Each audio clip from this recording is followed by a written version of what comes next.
साथियों, आप देख रहे हैं यूपी समाचार। यहाँ पर आपको 20 मिनट में यूपी की 50 बड़ी खबरें मिलेगी, तो वीडियो को पूरा जरूर देखें। आज की पहली खबर, योगी सरकार ने 2027 चुनाव से पहले अब तक का सबसे बड़ा बजट पेश किया। विधानसभा चुनाव को देखते हुए इस बार बजट में पिछले साल से 12% की बढ़ोतरी की गई है। साथ ही 43,000 करोड़ रुपए की नई योजनाएं शुरू करने का ऐलान हुआ है। महिलाओं के बड़े वर्ग को साधने के लिए अब बेटियों की शादी के लिए 51,000 की जगह 1,01,000 रुपए दिए जाएंगे। युवा वर्ग लुभाने के लिए वित्त मंत्री सुरेश खन्ना ने 10 लाख रोजगार देने का वादा किया है। प्रदेश में 60 मेडिकल कॉलेज हैं, 14 नए और खोले जाएंगे। 3 यूनिवर्सिटीज को भी शुरू किया जाएगा। 7 शहरों को स्मार्ट बनाएगी।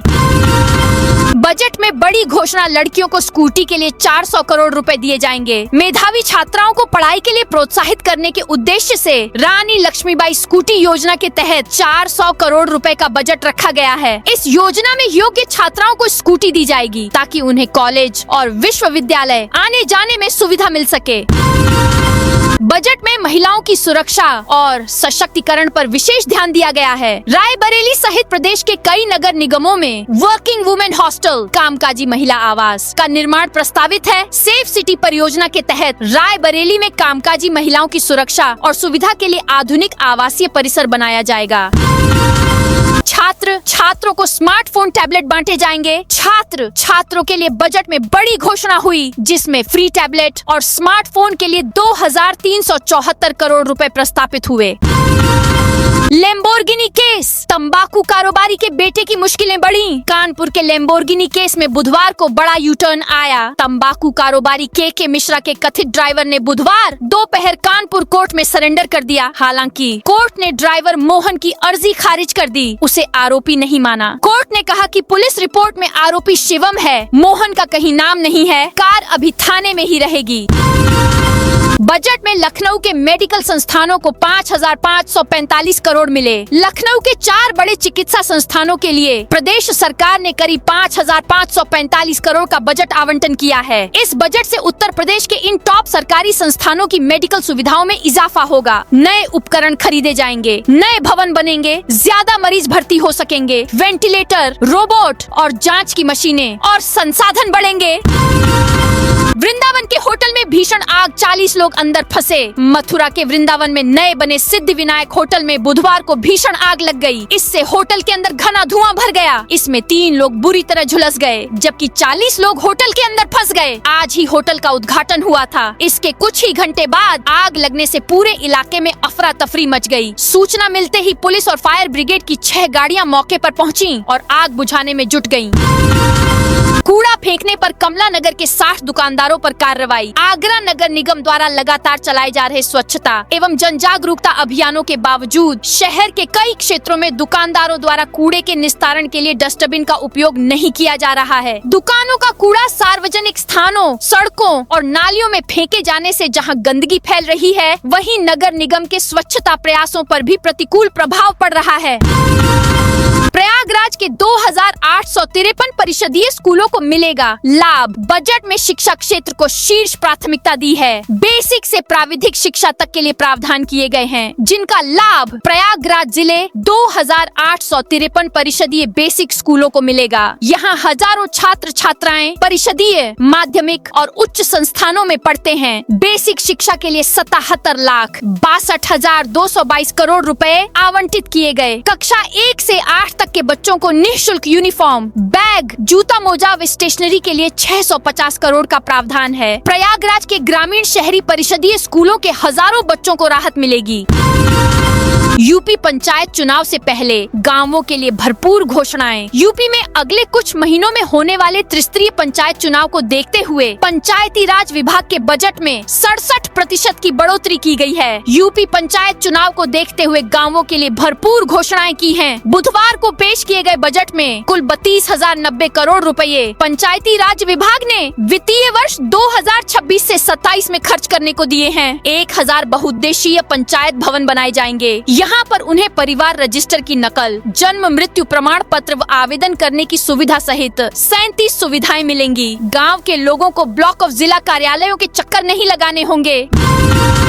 बजट में सरकार की घोषणा, कर्मचारियों के खाते में आएंगे 16 से 20 हजार रुपए। वित्त मंत्री सुरेश कुमार खन्ना ने सदन में बजट पढ़ा। उन्होंने बताया कि प्रदेश के स्वच्छता कर्मियों के खाते में अब सीधे 16 से 20 हजार रुपए भेजे जाएंगे। बजट में सरकार ने खाते में पैसे भेजने का प्रावधान किया है। इसके लिए सारी तैयारियां लगभग पूरी हो चुकी हैं। जल्द ही स्कीम का फायदा स्वच्छता कर्मियों को मिलेगा।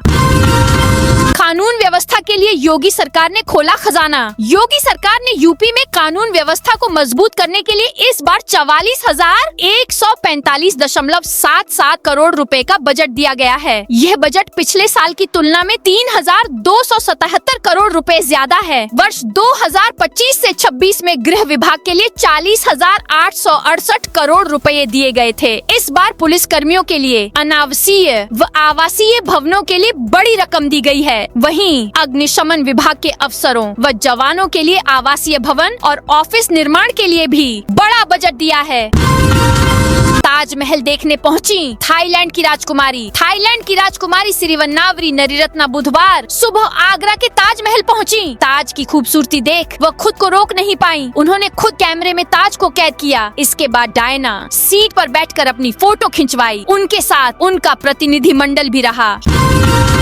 यूपी बजट में एसएन को मिले 130 करोड़ से अधिक। आगरा के एसएन मेडिकल कॉलेज के लिए यूपी सरकार ने 130 करोड़ रुपए से अधिक का बजट पास किया है। इसमें निर्माणाधीन आधुनिक बिल्डिंग के लिए 125 करोड़ रुपए और नई मशीनों की खरीद के लिए 5 करोड़ 50 लाख रुपए का प्रावधान किया गया है। झांसी में हाईवे पर दौड़ी बैलगाड़ी। झांसी के अंबाबाई गांव में बुधवार को पारंपरिक बैलगाड़ी दौड़ का आयोजन उत्साह और उल्लास के साथ किया गया। इस आयोजन में क्षेत्र के किसानों ने सजे धजे बैलों और बैलगाड़ियों के साथ भाग लेकर अपनी ताकत और कौशल का प्रदर्शन किया। बुंदेलखंड की पुरातन परंपरा से जुड़ी इस प्रतियोगिता को देखने के लिए आसपास के गाँवों से बड़ी संख्या में ग्रामीण और युवा पहुँचे। किसानों को योगी सरकार ने दी बड़ी राहत। यूपी विधानसभा में पेश किए गए बजट में योगी सरकार ने किसानों को भी बड़ी राहत दी है। बजट में सरकार ने ग्रामीण इलाकों पर भी ध्यान दिया है। कृषि, बिजली और नमामि गंगे योजना के लिए बड़ी स्तर पर व्यवस्था की गई है। कृषि क्षेत्र का उल्लेख करते हुए वित्त मंत्री सुरेश खन्ना ने कहा कि उत्तर प्रदेश देश का अग्रणी कृषि उत्पादन वाला राज्य है। गेहूँ, धान, गन्ना, आलू, केला, आम, अमरूद, आंवला और मेंथा के उत्पादन में प्रदेश का राष्ट्रीय स्तर पर सर्वाधिक योगदान है। सिंचाई सुविधाओं में विस्तार पर प्रकाश डाला। इलेक्ट्रिक बस और स्टेशन के निर्माण के लिए 550 करोड़ रुपए। उत्तर प्रदेश में परिवहन व्यवस्था को मजबूत करने और बस यात्रियों की सुविधा का भी ध्यान रखा गया है। इसके लिए सरकार ने 650 करोड़ रुपए की व्यवस्था की है। इसमें इलेक्ट्रिक बसों को खरीदने के लिए 400 करोड़ और बस स्टेशनों के निर्माण के लिए 150 करोड़ रुपए दिए जाएंगे। IAS अभिषेक प्रकाश के करीबी निकांत जैन की FIR रद्द। 1 करोड़ की रिश्वत मांगने के हाई प्रोफाइल केस में आरोपी निकांत जैन को बड़ी राहत मिली है। लखनऊ हाई कोर्ट ने अवैध वसूली और भ्रष्टाचार के आपराधिक मामले को रद्द कर दिया है। यह वही मामला है जिसने यूपी की नौकरशाही में भूचाल ला दिया था। सोलर उपकरण बनाने वाली कंपनी से मोटी रकम की मांग की गई थी। सांसद ने सिद्धार्थनगर को वंदे भारत से जोड़ने मुद्दा उठाया। संसद में 11 फरवरी बुधवार को सिद्धार्थनगर को वंदे भारत ट्रेन से जोड़ने का मुद्दा उठाया गया। डुमरियागंज सांसद जगदम्बिका पाल ने रेल मंत्री से इस संबंध में पूरक प्रश्न पूछा। उन्होंने जानना चाहा कि क्या सरकार सिद्धार्थनगर और बौद्ध सर्किट के महत्वपूर्ण स्थलों के बीच वंदे भारत ट्रेनों के संचालन की कोई योजना बना रही है। बजट में बटेश्वर को मिले 30 करोड़। कल यूपी सरकार का बजट आया जिसमें बटेश्वर के विकास के लिए करोड़ों रुपया दिया गया है, जिससे विकास और पर्यटकों को पंख लगेंगे और बटेश्वर धाम को प्रमुख आध्यात्मिक और पर्यटन केंद्र के रूप में विकसित किया जाएगा। पिछले बजट में भी योगी सरकार ने बटेश्वर के विकास के लिए 30 करोड़ रुपया दिया था, लेकिन यह खर्च नहीं हो पाया। इसके चलते पुनरीक्षित बजट में इसे घटाकर 27 करोड़ रुपया कर दिया था। हुमायूं कबीर बोले, मेरा हक है मस्जिद बनाने का। यूपी में एक बार फिर बाबरी मस्जिद और राम मंदिर पर सियासत सियासत शुरू हो गई है। इसकी तपिश चुनावी राज्य बंगाल तक पहुंची है। सीएम योगी ने कहा, कयामत तक बाबरी नहीं बनेगी। बंगाल में बाबरी की नींव रखने वाले पूर्व विधायक हुमायूं कबीर बोले, भारत सीएम योगी आदित्यनाथ के बाप का नहीं है। योगी कुछ नहीं कर सकते, ये लखनऊ नहीं है।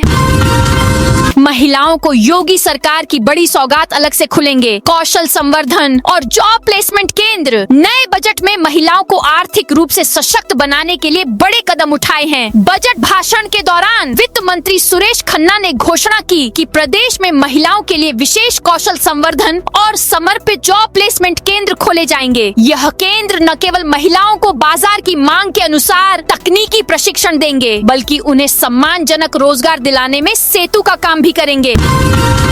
राष्ट्रपति मुर्मू मार्च में वृंदावन आ सकती हैं। मथुरा के वृंदावन में स्थित रामकृष्ण मिशन सेवाश्रम अस्पताल में नव निर्मित कैंसर ब्लॉक के उद्घाटन के लिए वृंदावन रामकृष्ण मठ एवं मिशन के सचिव स्वामी सुप्रकाशानंद महाराज एवं सह सचिव स्वामी काली कृष्णानंद महाराज ने राष्ट्रपति श्रीमती द्रौपदी मुर्मू को वृंदावन आने का निमंत्रण दिया। रामकृष्ण मठ एवं मिशन के पदाधिकारियों के अनुसार राष्ट्रपति ने निमंत्रण स्वीकार कर लिया है। मठ के सह सचिव ने बताया वह मार्च महीने में वृंदावन आ सकती हैं।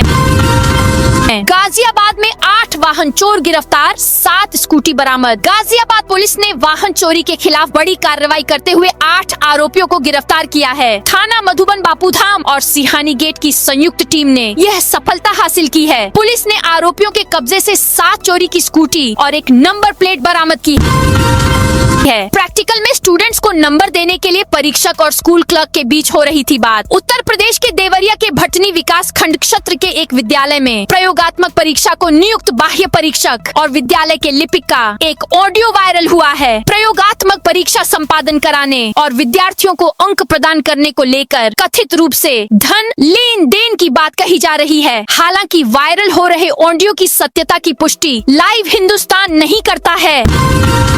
AKTU करेगा इनोवेशन के लिए funding. Doctor APJ Abdul Kalam प्राविधिक विश्वविद्यालय के इनोवेशन हब ने संबद्ध संस्थानों को स्टार्टअप कार्यक्रम आयोजित कराने के लिए इंक्यूबेटर एम्पावरमेंट स्कीम के तहत 2 लाख रुपए फंड देना शुरू किया है। इससे न केवल नवाचार और उद्यमिता को बढ़ावा मिलेगा, बल्कि छात्र की सोच में भी बदलाव आएगा।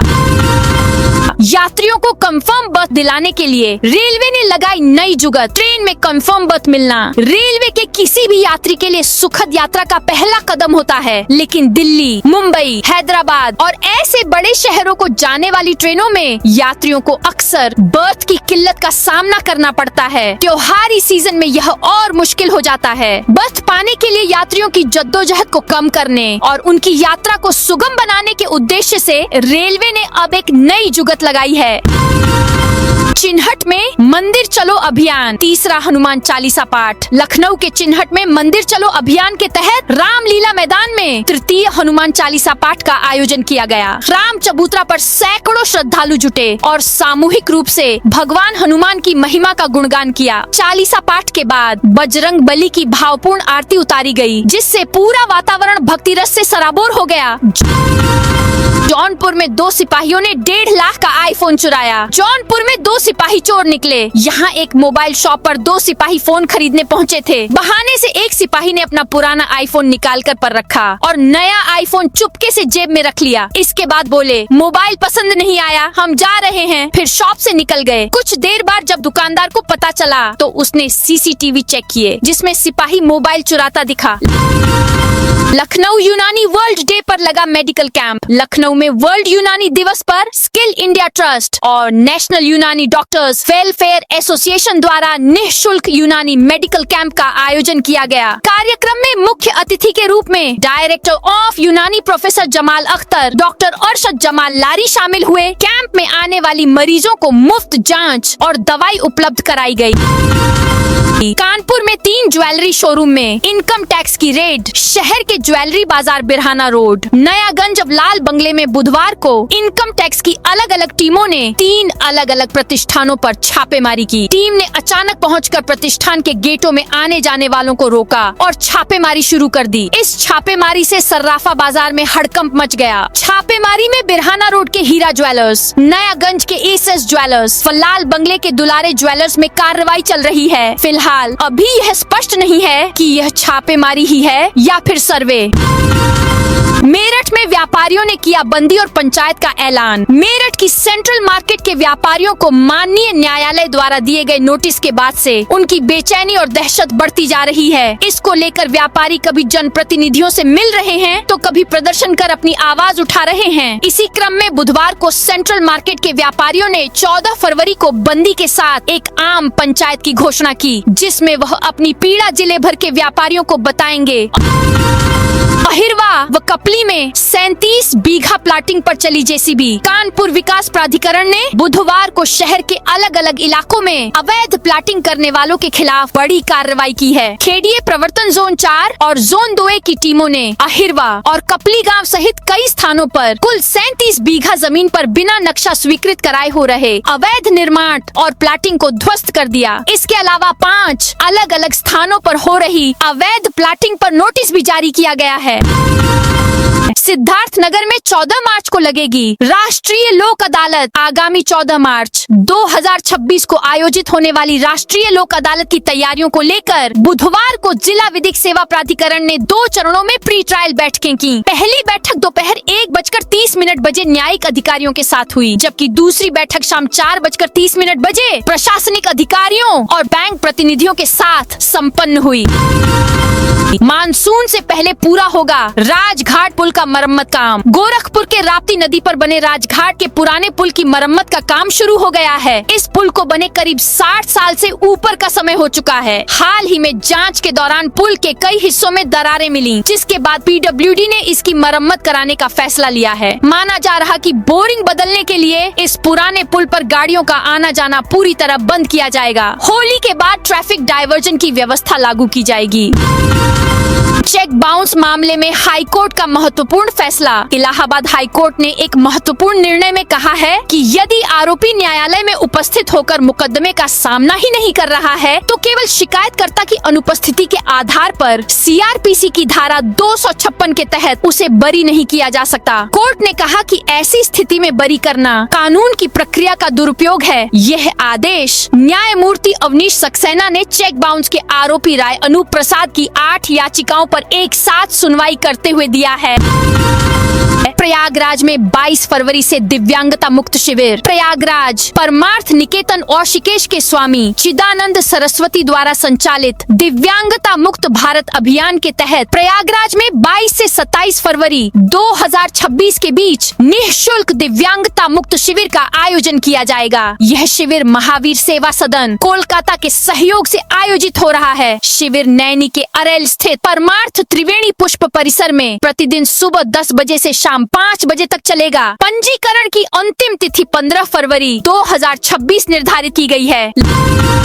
लखनऊ में अग्निवीर भर्ती रैली का 6वां दिन 13 जिलों के 823 अभ्यर्थी हुए शामिल। आर्मी भर्ती ऑफिस लखनऊ की ओर से छावनी स्थित एएमसी स्टेडियम में अग्निवीर भर्ती रैली के 6ठे दिन 11 फरवरी को अग्निवीर जनरल ड्यूटी जीडी श्रेणी के लिए भर्ती प्रक्रिया संपन्न हुई। सुबह से ही अभ्यर्थियों की भीड़ स्टेडियम में जुटनी शुरू हो गई थी। इस दिन भर्ती में उत्तर प्रदेश के फतेहपुर जिले की बिंदकी, फतेहपुर और खागा तहसील के साथ ही लखनऊ जिले की मलिहाबाद, बख्शी का तालाब, बीकेटी, लखनऊ, मोहनलालगंज और सरोजनी नगर तहसीलों के अभ्यर्थियों ने हिस्सा लिया।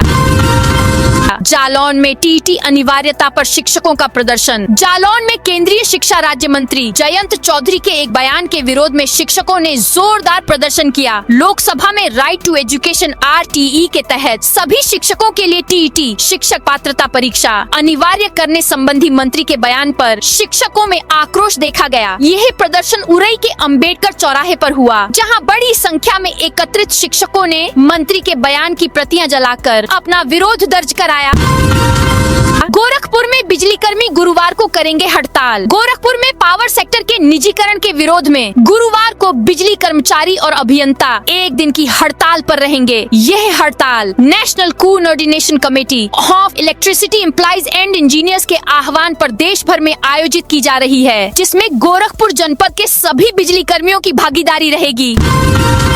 हाथरस में खाद्य सुरक्षा विभाग का अभियान। हाथरस में महाशिवरात्रि पर्व को लेकर आज खाद्य सुरक्षा विभाग ने सघन चेकिंग अभियान चलाया। सहायक आयुक्त रणधीर सिंह और मुख्य खाद्य सुरक्षा अधिकारी पंकज कुमार गुप्ता के नेतृत्व में अलीगढ़ रोड, आगरा सादाबाद रोड और मथुरा रोड पर स्थित ढाबों, होटलों और रेस्टोरेंटों का निरीक्षण किया गया। अयोध्या में दफनाया गया आतंकी रहमान का शव। अयोध्या में अब्दुल रहमान का शव कब्रिस्तान में दफनाया गया। जनाजा उठा तो अब्दुल की माँ और बहन चीख पड़ी। माँ रोते रोते बेसुध हो गई। जनाजे में गांव के करीब 200 लोग शामिल हुए। पहले नमाज अदा की गई, फिर घर से 500 मीटर दूर कब्रिस्तान में दफनाया गया। विपक्ष को नहीं पसंद आया योगी सरकार का बजट। योगी सरकार ने बुधवार को विधानसभा में अपना बजट पेश किया। इस बजट में आगरा में किसी नई योजना के लिए तो कोई बजट नहीं है, लेकिन पुरानी कुछ योजनाओं के लिए जरूर बजट जारी किया है। इसमें चिकित्सा सुविधा बढ़ाने के साथ साथ धार्मिक स्थल बटेश्वर के विकास का ध्यान रखा गया है। इसके साथ निर्माणाधीन छत्रपति शिवाजी महाराज म्यूजियम के काम को गति देने के लिए भी बजट दिया है। कानपुर देहात में 83 केंद्रों पर यूपी बोर्ड परीक्षा। कानपुर देहात में यूपी बोर्ड की हाई स्कूल और इंटरमीडिएट परीक्षाओं को नकल विहीन तथा शांतिपूर्ण ढंग से संपन्न कराने के लिए जिला प्रशासन ने व्यापक तैयारियां की हैं। जिले को 10 जोन और 12 सेक्टर में बांटा गया है। जिले में कुल 83 परीक्षा केंद्र बनाए गए हैं। इन केंद्रों पर हाई स्कूल के 25,053 और इंटरमीडिएट के 24,557 परीक्षार्थी पंजीकृत हैं। इस प्रकार कुल लगभग 50,610 परीक्षार्थी परीक्षा देंगे। अब रूस नहीं, अमेरिका से ज्यादा तेल खरीदेगा भारत। भारत सरकार ने देश की सरकारी तेल रिफाइनरी कंपनियों से कहा है कि वे अब अमेरिका और वेनेजुएला से ज्यादा कच्चा तेल खरीदने पर विचार करें। अमेरिकी मीडिया ब्लूमबर्ग ने अपनी रिपोर्ट में यह दावा किया है। ब्लूमबर्ग के मुताबिक अमेरिका के साथ हुई हालिया ट्रेड डील के बाद भारत सरकार ने यह अनुरोध किया है। अमेरिकी राष्ट्रपति ने ट्रेड डील के ऐलान के दौरान कहा था कि भारत ने रूसी तेल का आयात पूरी तरह बंद करने का वादा किया है। तो दोस्तों, यह थी आज उत्तर प्रदेश के सभी जिलों की दिन भर की ताजा और बड़ी खबरें।